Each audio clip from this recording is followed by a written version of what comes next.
Chers amis, très heureux de venir vous retrouver pour vous partager la parole et en particulier ce que j'ai reçu de vous partager pour vous accompagner dans votre semaine et de manière à ce que vous soyez édifiés, enrichis dans votre esprit et surtout que votre âme soit en paix.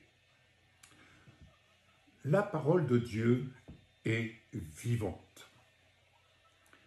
Dans Hébreux 4, verset 12, il nous est dit ceci. Vous voyez, la parole de Dieu est vivante. Elle est opérante et plus tranchante qu'une épée à deux tranchants. Elle pénètre jusqu'à la division de l'âme et de l'esprit, des jointures et de la moelle. Elle est prompte à juger les intentions et les pensées du cœur. Il n'est rien de créé qui puisse être caché devant Dieu, mais toutes choses sont comme nues et découvertes aux yeux de celui à qui nous devons rendre compte. La parole de Dieu, elle se vit. Si elle ne se vit pas, si nous ne la vivons pas, elle est lettre morte. Croire est une chose, mais vivre la parole, c'est autre chose. C'est vivre ce que nous croyons, c'est apprendre à vivre ce que nous croyons de la parole. Je peux croire tout le contenu de la parole, c'est une bonne chose, mais ce que je crois, en définitive, et ce qui est concret dans ma vie, c'est ce que j'apprends à vivre. Si vous prenez un sportif, quand il exerce sa discipline, il apprend. On peut toujours demeurer dans l'imagination, dans le fait de croire que nous pouvons gagner une course, que nous pouvons exercer telle discipline. Oui. C'est comme quelqu'un qui achète une voiture parce qu'il s'imagine que cette voiture va lui donner des sensations, le confort, bref, c'est la meilleure voiture. Mais quand il va faire usage de sa voiture, il va en connaître les bons côtés, mais aussi les imperfections. C'est là qu'il pourra juger ce que la voiture représente, la véritable valeur qu'elle lui procure. En l'occurrence, la parole de Dieu, si nous n'apprenons pas à la vivre, eh bien, ça reste une lettre morte et nous restons dans l'imagination. Nous croyons, mais nous ne mettons absolument rien en pratique. On se fie tout simplement au bon côté humain, pour ne pas dire au bon côté religieux qui, de temps en temps, pour se donner bonne conscience, nous faisons notre béat. Bien-aimés, la parole de Dieu, comme il est spécifié ici, et je fais la lecture dans la Bible juive complète, la parole de Dieu, elle est opérante. Elle opère. Lorsque nous la vivons, elle opère. Lorsque nous sommes en communion avec l'esprit de la parole opère en nous ses désirs. La parole de Dieu étant opérante, elle vient construire, elle vient créer en nous ce que le Seigneur nous procure et nous fait grâce de vivre afin d'être ce qu'il dit que nous sommes et d'être sur la terre comme au ciel un instrument de sa justice. dans la première épître de Pierre. Dans la première épître de Pierre, au chapitre 1er, verset 23. Je lirai à partir du verset 22. Donc, lorsque nous vivons la parole, quand je dis nous vivons, lorsque nous apprenons à vivre la parole, oui, nous apprenons, et il n'y a pas d'âge pour apprendre. Lorsque nous apprenons à vivre la parole, c'est-à-dire que nous nous plaçons sous l'autorité de la parole, et cette autorité, c'est une autorité d'amour.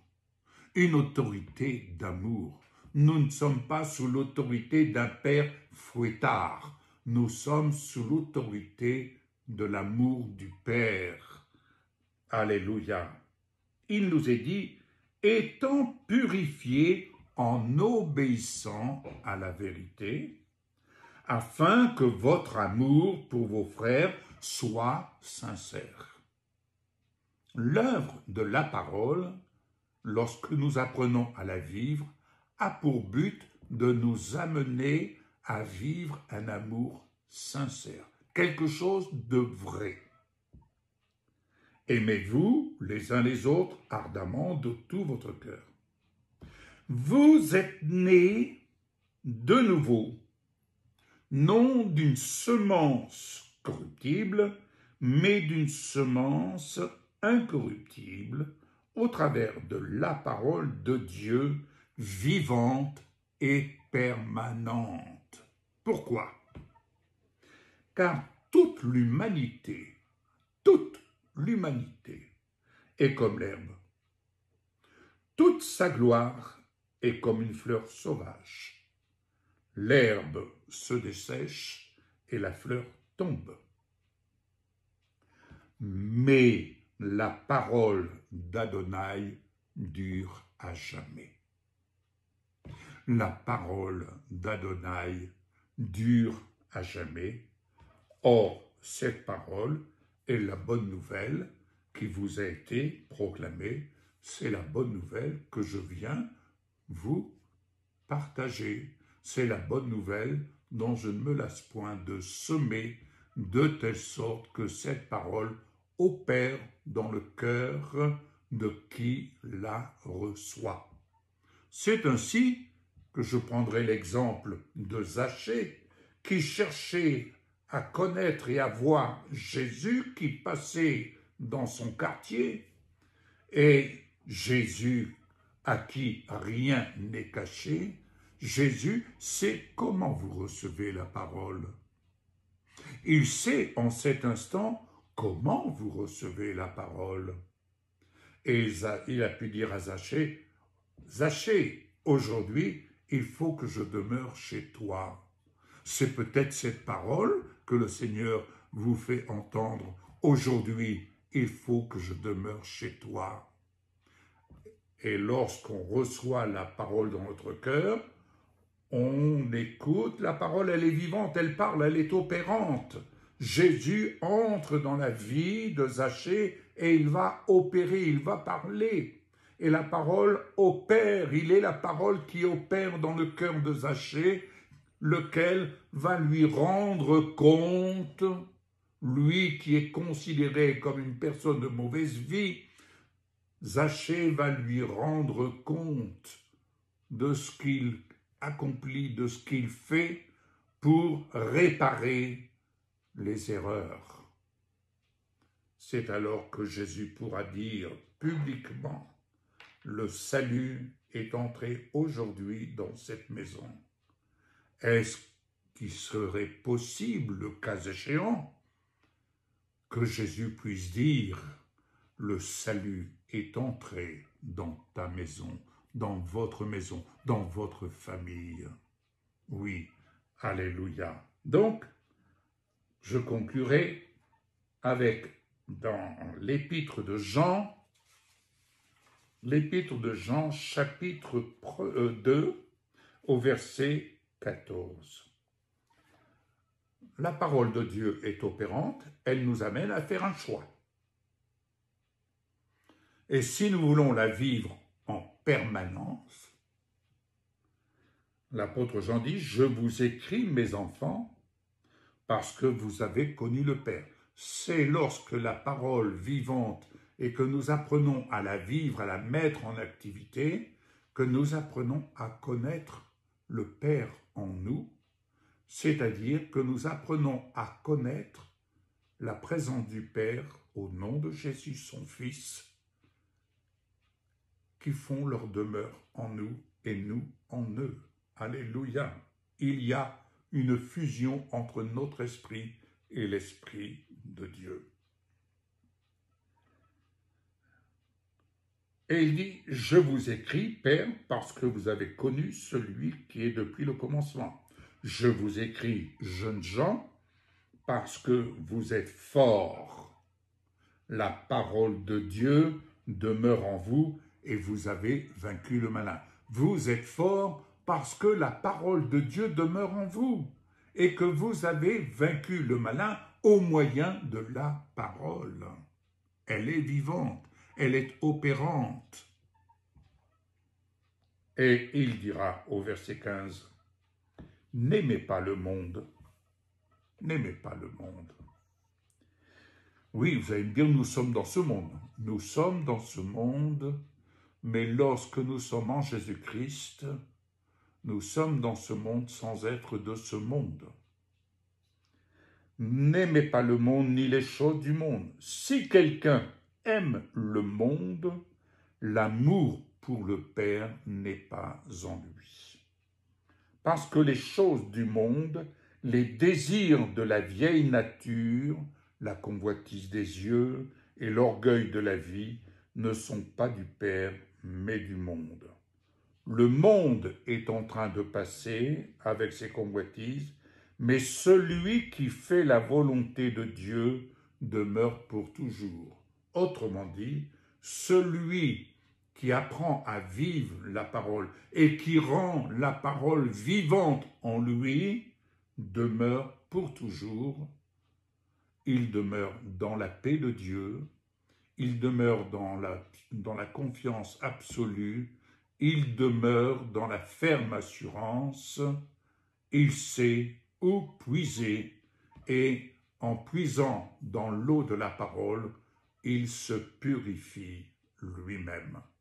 Bien-aimés, que le Seigneur vous bénisse et que sa parole soit le sujet de vos désirs, le désir de la rendre vivante en vous, le désir de communier avec elle et surtout le désir d'apprendre à vivre et à ce que la parole puisse opérer en vous les désirs de la volonté du Père.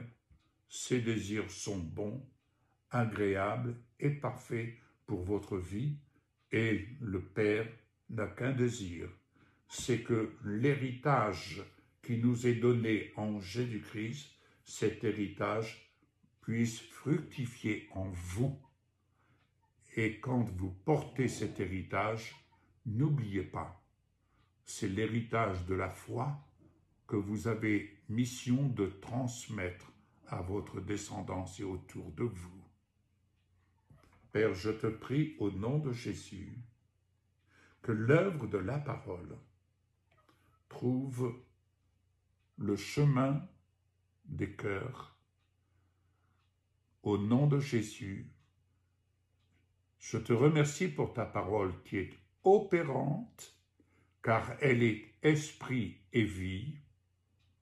Merci pour l'œuvre de purification et que le plaisir de vivre la parole soit le partage de mon ami, soit le partage de tous ceux qui se rassemblent dans la parole avec toi et de ce qu'ils apprennent à désirer vivre l'amour dont tu nous fais grâce d'apprendre à connaître, à vivre en mettant et en rendant la parole de Dieu vivante en nous.